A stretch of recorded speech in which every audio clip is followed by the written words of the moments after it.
Hi, my name is Agnese Boffano. I'm one of the journalists here at The New Arab, and today we have Andrey X, known by his social media handle, Andrey X, which has hundreds of thousands of followers. Andrey is a journalist, content creator, and pro-Palestine activist who's been documenting the escalating violence by Israeli settlers and soldiers in the occupied West Bank. Andrey, thank you for being with us today. Thank you for having me.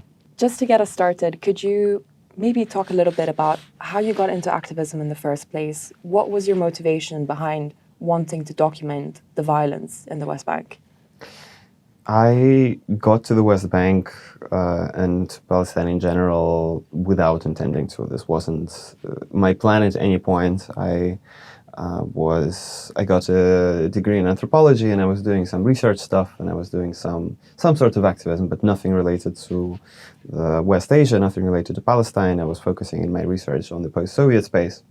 But then Russia invaded Ukraine, which prompted my flight from Russia, and I got the easiest passport that I could get at the time, and that was the Israeli passport. Within 3 months, I had citizenship, and then it took me from 6 months to a year of learning, talking to people, reading up on the history to sort of come to some conclusions about what's going on there.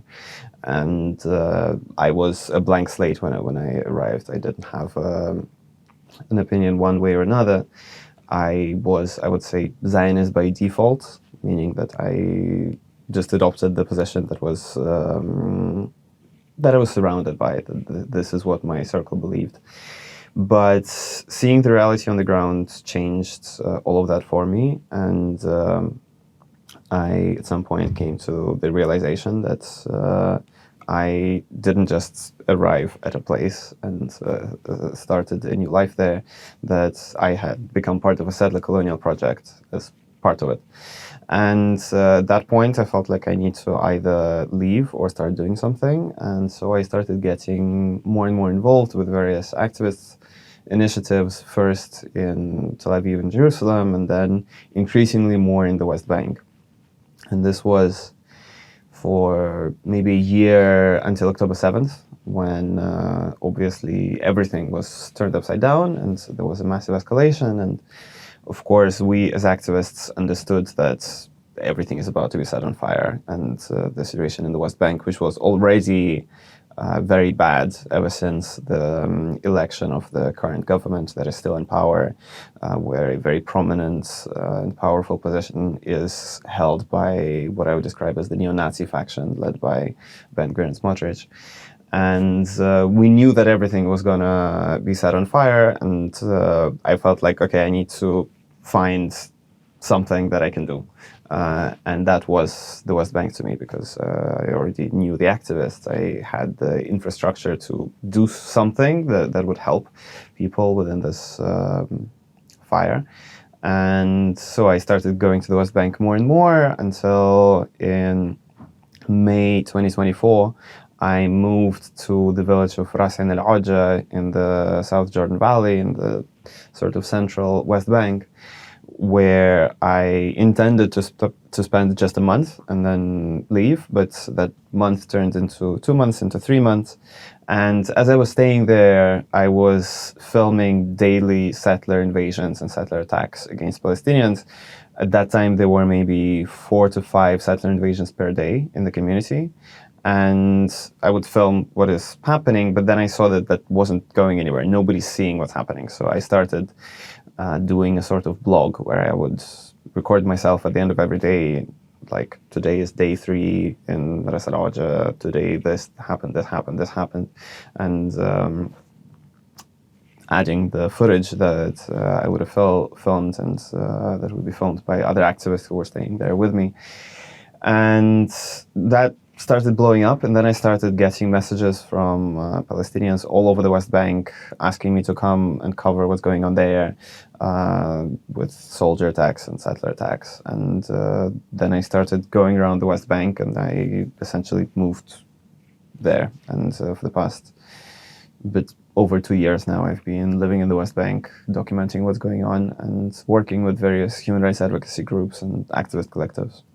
And given that you've spent so much time there over the last few years, can you give us a sense of how much violence exactly, how much this escalation that has been surging in the West Bank since October 7th, can you give us an idea as to what you witnessed exactly? How much more violence are we talking about there exactly? So first of all, it's important to note that the current wave of violence in the West Bank started not on October 7th, but probably around late 2022. With the election of the current government. This was their plan to escalate in the West Bank and to take over more and more, because several settler leaders from West Bank settlements got very powerful positions in the government, and there were several large-scale pogroms. There was the attack on Hawara, which was maybe 5 or 6 months before October 7th, where an activist friend of mine had to carry the dead body of a Palestinian who was murdered by the army as they accompanied the settler pogrom against the village. And this was far from the only example. This escalation, the current one, has been going on for longer than since October 7th.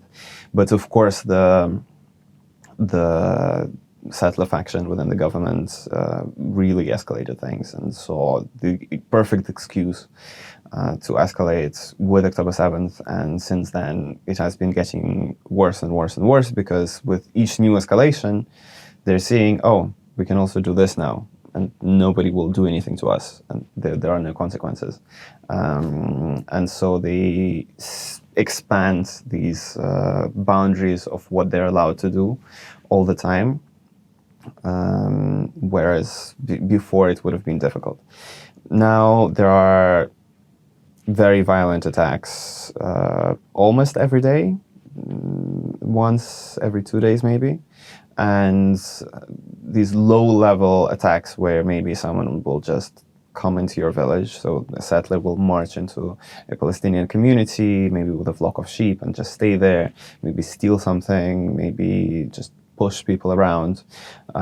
This happens maybe 5 to 10 to 15 times per day, sometimes more, across the West Bank in various communities. And as I said, it's getting worse and worse, where now we're seeing settlers just go into communities and shoot people and invade together with the army, where the settlers will launch the pogrom and the army will accompany them and assist them and shoot at the Palestinians who try to defend themselves. And the ultimate goal of that is, of course, the erasure of Palestinian life in the West Bank. Currently, it is largely centered around Area C, which comprises about 60% of the West Bank, which is under full Israeli control, both militarily and in the civilian manner. And it's almost empty of Palestinian presence. For instance, the community where I lived for several months, Ras al-Aja, it is gone. It was ethnically cleansed this January of this year. And now all of South Jordan Valley, Area C, is completely empty of Palestinian presence. There are no more Palestinians left there. And it is very likely that within the next few months, we will see the final expulsion of Palestinians from Area C. And the settlers and the army are already moving on to setting up outposts and launching attacks on areas B and A, which didn't used to be the case. This was much, much more rare before. And setting up outposts in areas A and B was unheard of until the past few months. But now they're popping up more and more. And given that, as you said, this is an entire system. It's not just settlers. It's settler attacks with the support of the Israeli army always there. How does your activism work fit into that? How do you counter such attacks? How does your activism work contribute to raising awareness and disputing that narrative that is so prevalent in Israel proper? I mean, we have to understand that we're not really countering anything. This is not. This used to be the case a couple of years ago, before October 7th, where I remember that time when there would be a settler attack or an army raid, where activists would show up and just start filming, and then the settlers and the army would just pack up and stop because they don't want to be caught on camera. But by now, this is not really the case. The activists and journalists who are in the field get attacked themselves all the time in full view of cameras. And it's still not complete impunity because, for instance, I think 2 months ago, myself and a few activists and the local Palestinians were attacked in the North Jordan Valley in the community of Hamamat al-Maleh. And the settlers smashed our car, cut our tires, and when we barricaded ourselves inside the Palestinian house, they broke through the door and they beat us for a while. And they did steal my phone, which had the footage of them attacking us. And they were like communicating to each other, take his phone, take his phone. So clearly there is still some impact of this kind of stuff being filmed, but it's definitely much, much less than it used to be. And this is in large proportion because the state is giving the settlers a lot more leeway. The settlers, you can view them like brown shirts in like early 20th century Europe. They are a civilian avant-garde who are doing a lot of the dirty work, a lot of the stuff that the government needs to be able to wash their hands off. The government is allowing it, facilitating it. Sometimes they will rein it in, sometimes they'll push back. If there is a lot of international attention and condemnation, they can demolish an outpost that the settlers set up. So it's this fluid cat and mouse game where the avant-garde of the settlers will push forward and the army will support them and then pull back their support in order to preserve their international image, and so on and so forth. But the dynamic in the past few years has been very much in the direction of more violence, of more empowerment to the settlers, more financing of the settlers, and so on. And when I say settlers, I mean like not just every whatever Israeli living in the West Bank. It's not that I'm talking about the specific settler terrorist movement where they are doing the dirty work. Like you have the population of the West Bank and of 48 for that matter, who have a different function. They have a function of increasing the demographic majority, of creating facts on the ground, and so on and so forth. And you have the settlers who are doing the actual attacks and so on. They have a different material purpose. And when you hear Palestinians say settler, mustautan, that will be referred to this avant-garde, to these brown shirts. And of course that is serviced by the massive state apparatus of Israel in general. Of course. And it's funny you mentioned that they've invested a lot of money into preserving this positive image, despite even members of Netanyahu's own coalition coming out with outrageous statements in public and very proud of it. But they've invested so many millions of dollars into the Hasbara, and yet you're able to, in a way, I'd like to maybe counter your argument and say that you are providing an alternative narrative with just your phone and just your work.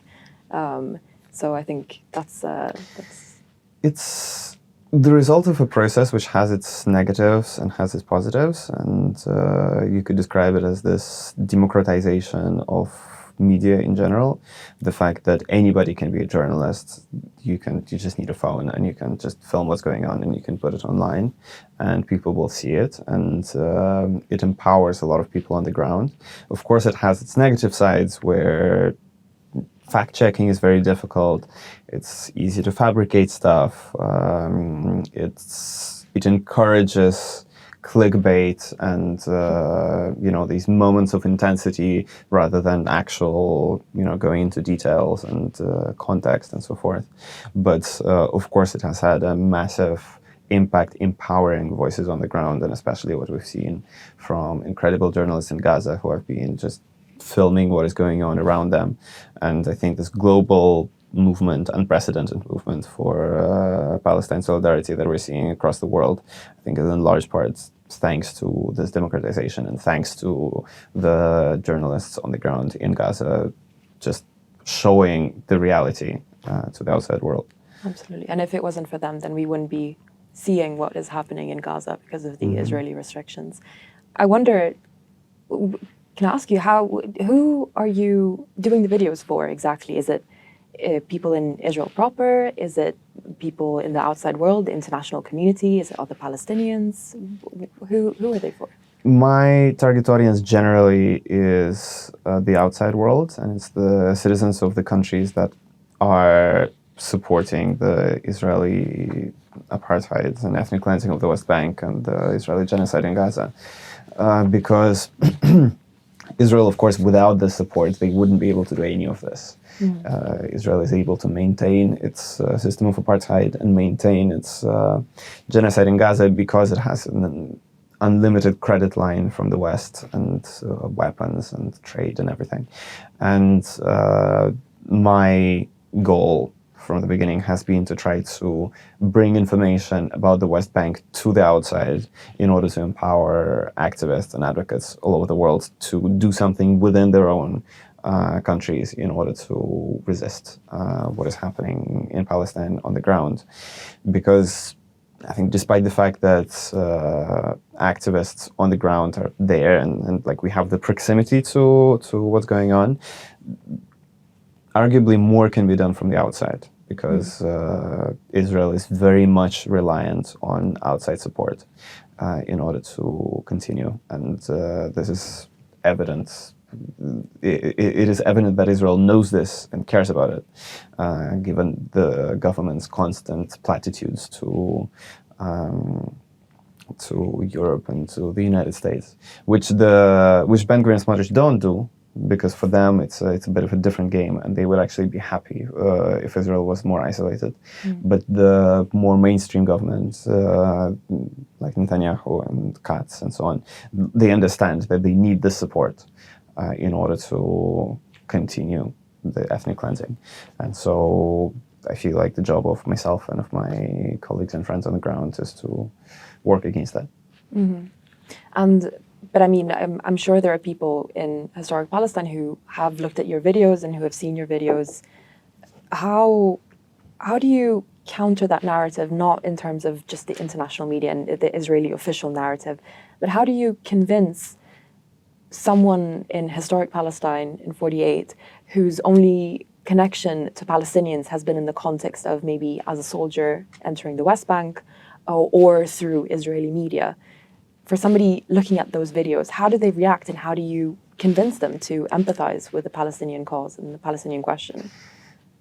So when we're talking about sort of de-radicalizing Israelis in general, the stuff that I'm doing is pointless for that. This is not how you do it, because like the language that I use, the type of information that I give and so on, like this is not the way to talk to Israelis who have gone through an entire lifetime of dehumanization of Palestinians from kindergarten and school and your entire environment and the media and the army. Like you go through all these stages, and then like you're seeing this white guy on TikTok who came 4 years ago. Like you're not going to be convinced that way.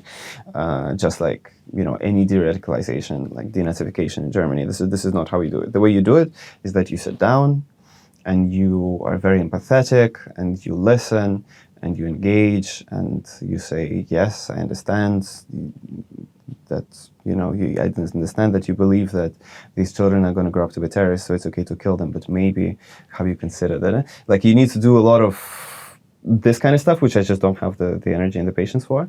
But I have, of course, a lot of respect for people who are doing this, who are sitting down. And have you found that they've been receptive to that kind of messages? I mean, largely no, of course, because it's the effort of a couple of organizations against the effort of an entire massive propaganda machine. Of course, the propaganda machine is going to win. Until the propaganda machine is dismantled, nothing is going to happen. But on the local level and on the individual level, of course, it often works. You have, Breaking the Silence, an organization which is made up of ex-soldiers who have decided to speak out and talk about what they were doing and what they were told to do while they were serving and so forth. And of course, on the individual level, it can work, and there are some dissidents, but just very, very few. Mm. And I wanted to ask you as well, because you've obviously, as you've mentioned, you've had a lot of interaction with Israeli authorities, Israeli police, and I understand you have a few standing court cases as well in Israel, right? How has your relationship with the Israeli authorities been like, especially since becoming such a big name and taking up your activism work? How have they responded to your work? It's important to understand that Israeli authorities' attitude towards your activism or journalistic work is going to heavily depend on your background and who you are, and what passport you hold, and what kind of blood flows through your veins, and so forth.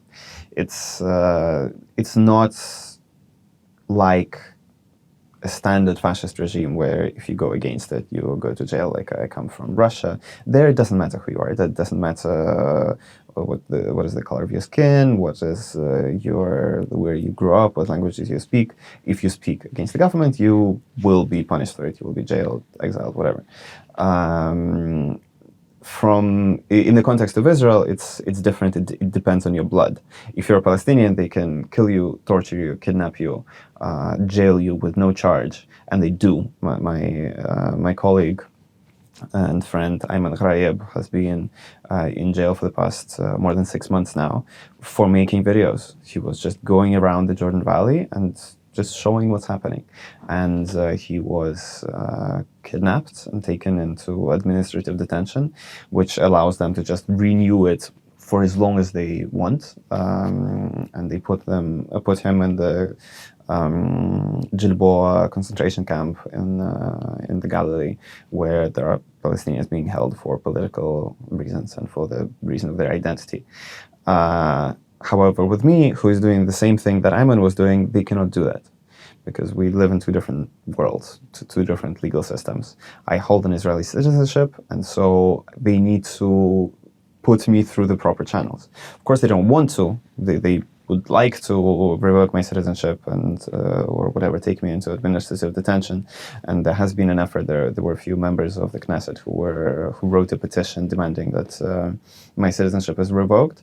But there are checks and balances when it comes to Israeli citizens when they're Jewish.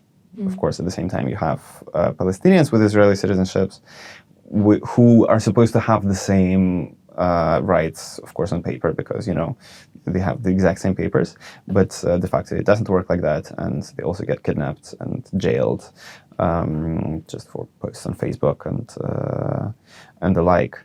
And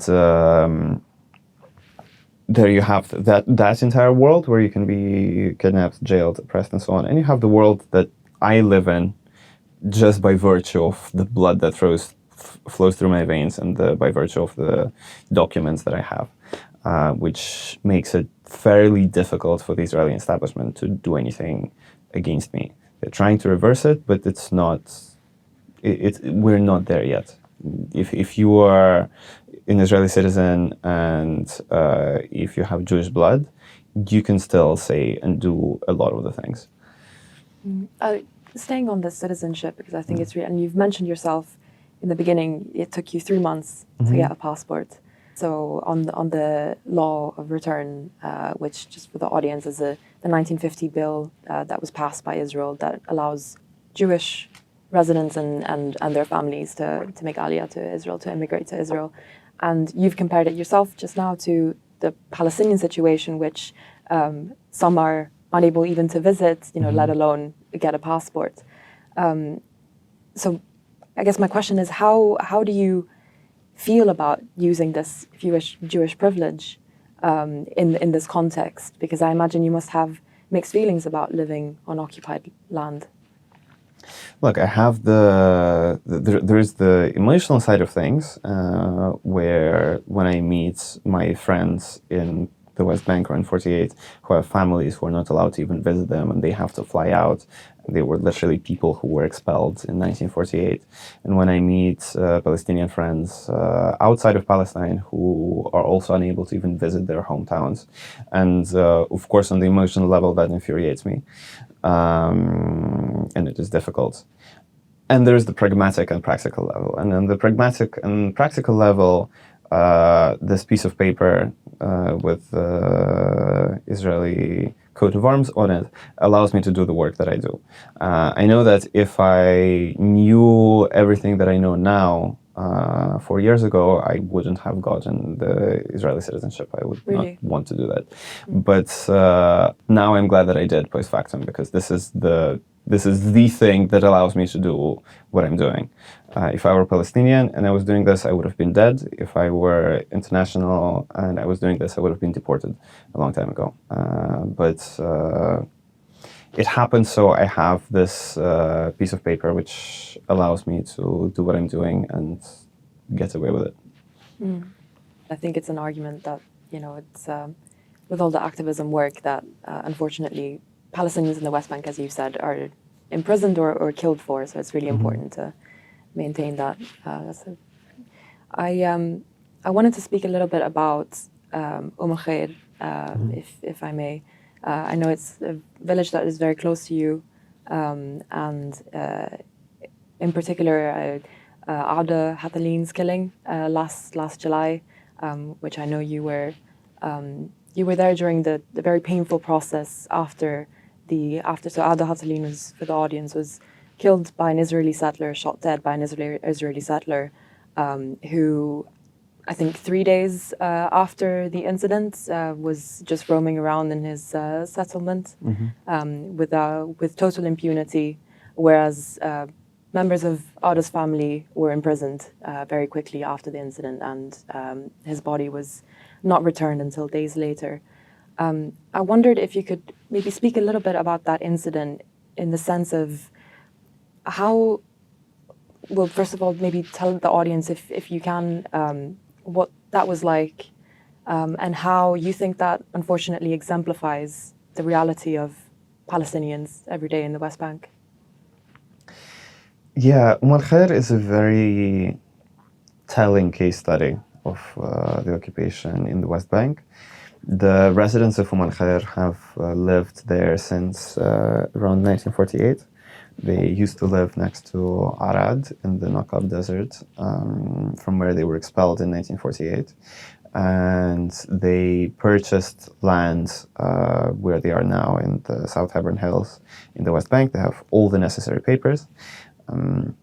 And they moved to there. They're a Bedouin family in the Dahalin, larger tribe. And they lived there until 1967 under Jordanian occupation. And then the West Bank was taken over by Israel in 1967. And the processes that Israel was employing in order to kick Palestinians out of their land in 48, they started employing in the West Bank as well. In 1980, about half of the land of Khair was taken for an army base. This is one of the few ways in which you can take over land on the land that you're occupying. You can say that it's you need it for security purposes. And Israel said, okay, we really need a military base here. And so they cut off half of the village and they set up a military base. 2 years later, they decided that they no longer need the military base for security purposes, and they turned it into a civilian settlement called Carmel, which this is one of the closest settlements to Palestinian communities that you can see in the West Bank, because it's literally, sometimes it's like 3-4 meters from a settler home to the Palestinian home. And the settlers, of course, are surrounded by a barbed wire fence, and they build roads right through the community, and so on and so forth. And since the early 80s, the settler movement and the army have been trying to take over more and more land and to kick the family out of their out of their land, despite the fact that they have all the necessary papers through demolition orders and through attacks and through invasions. And this has been a fight for decades. And hence there is a lot of activist presence there since the early 2000s, because the residents of the village, the local Palestinian activists, have been trying to make connections with activists all over the world, and to bring them to the ground. And there was a successive list of leaders of the community who had very close ties with activists all over the world. The situation in Umm al-Khair, as in all of the West Bank, got much worse after October 7th, and at some point the settlers set up a group of what is called caravans, these prefab homes, right in the middle of the community. So it's already like this with the settlement, and but they set up more houses that are literally bordering the Palestinian houses, taking over the land, which the Palestinians have papers to. And they started constructing these caravans, and at the same time damaging and destroying the Palestinian infrastructure that was there, the olive trees, the water pipes, and so on and so forth.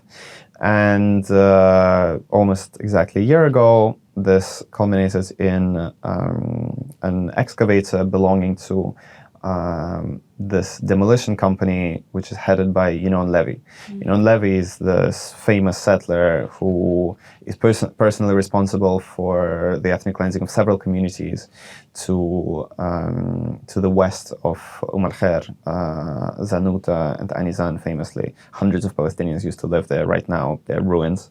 And he owns a demolition company which has been contracted by the Israeli state to demolish houses in Gaza. And that demolition company is based, from what I understand, in Meitarim settlement in the South Hebron Hills. So the excavators, or one excavator, was contracted to this new outpost that the settlers set up in al-Khair. And on the day of Ada's murder, the excavator went to the outpost through Palestinian land, through lands where there is actual infrastructure. Of course, this was done intentionally with the goal of damaging the water pipe, which is supplying the community center, and the freshly planted olive trees, which were also there. The excavator drove into the outpost and then drove out, at which point the community members confronted the excavator and tried blocking it. The excavator driver hit one of the members of the community, Ahmad, also a friend of mine, with this arm of the excavator. And Yinon Levy arrived in his car and confronted the community members and pulled out a pistol and fired twice into the crowd. One of the bullets hit Ali Hadalin, the informal leader of the community, in the chest. He bled out essentially there on the ground. He was standing in the back with his son, who was just 3 years old, maybe 4 at the time. And he was just filming what was going on, and he was shot by Yinon Levy. At that point, some paramedic activists who were there tried to help him. And the army arrived a few minutes later, and Yinon Levy, the settler, the murderer, pointed out the people that he wanted arrested. It was several activists, including the paramedics who were trying to revive Ada, and several Palestinians who were there. So the army followed the directions, just the orders of the murderer. And a friend of mine, activist who was there on the ground, Matan, came up to the soldiers and said, "What are you doing? He just killed somebody." And he told me that on 3 separate soldiers told him, I wish it was me. I wish I was the one who shot him. And, at that point simply drove away. The army arrested several members of the community, and over the course of next several days, they would kidnap, I think, 23 members of the family, essentially all the men, and they were placed into Afar concentration camp, which is notorious for horrible conditions, and they were deprived of food and sleep, and they were beaten, and they were deprived of medication, and they were held for several days, and then they were released. Levy was also arrested, and then he was released, I think, 2 days after that. The judge said that there's not enough evidence that he's the one who shot Ade, which is especially ridiculous given that that was filmed from many different directions. There is very clear footage of him doing it, of course. But the judge said that there's no evidence that it's him, and he was free.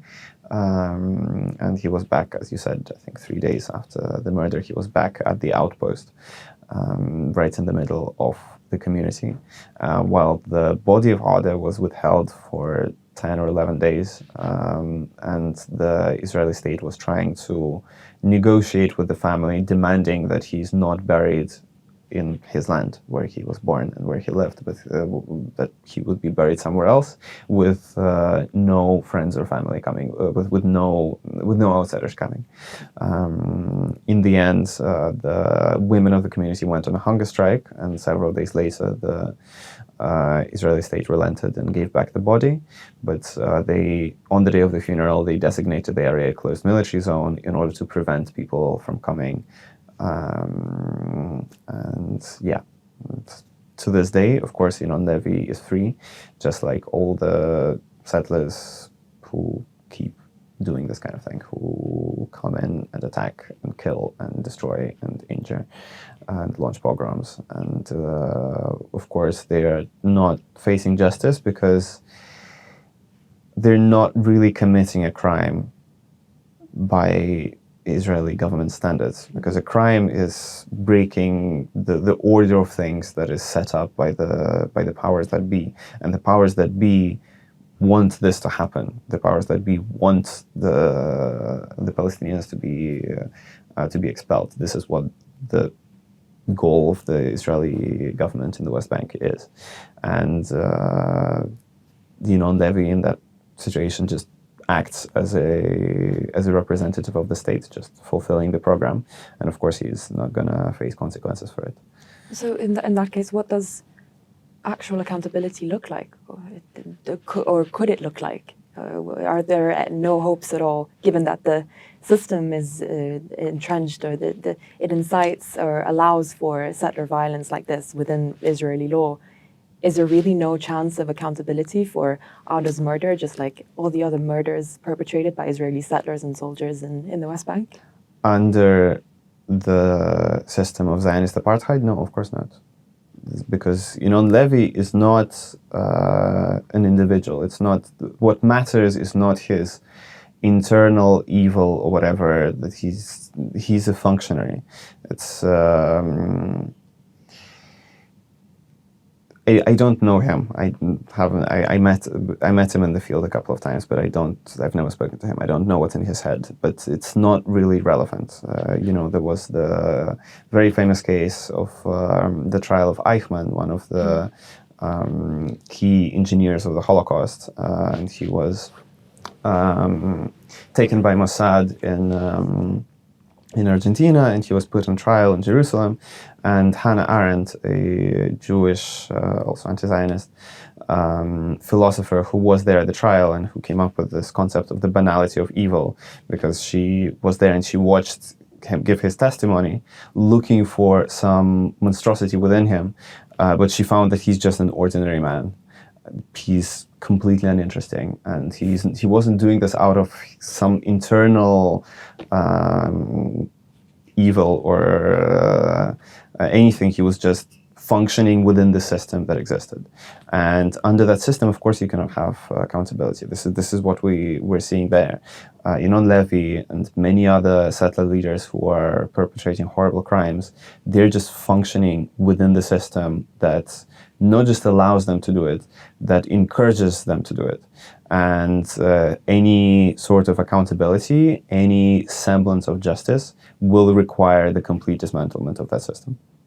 And so what does that look like to, maybe this is a very broad question, but I'm curious what your opinion is in terms of justice and accountability and return of Palestinian refugees. What would you like to see happen on the ground? Is it a one state or a two state, like the European Union and the UN and everyone keeps talking about, reinforcing, despite continuing annexation and just the reality being very improbable to have a two state, really? Well, I mean, if you ask me what I want, what is my dream solution, it's no states at all, no borders, no violent government vertical systems of suppression and enforcement from the top down, and no bloody competition between different states that are fighting over resources. I would like, you know, general horizontal solidarity between people and mutual aid and all of that. And as far-fetched as that sounds, any kind of two-state or one-state solution also is maybe as far-fetched. Right now we are living under a one-state apartheid reality, and that's all we're getting. There is no real, like a two-state solution is not any more realistic than a one-state solution right now. They're both fantasy. Choosing between the two, of course I choose one state, because I think that splitting up the land is ridiculous, and also what, are you just going to preserve apartheid on only 60% of the land, or institute two apartheid states? What's like, I don't see the appeal of a two-state solution, especially given that it's as unrealistic as a one-state at the moment. But at the moment, again, this is not the stage that we are at. The stage that we are at is just stopping the slide that we're seeing into complete horror and genocide and ethnic cleansing, into full destruction of Palestinian life in Palestine. And it's not going too well.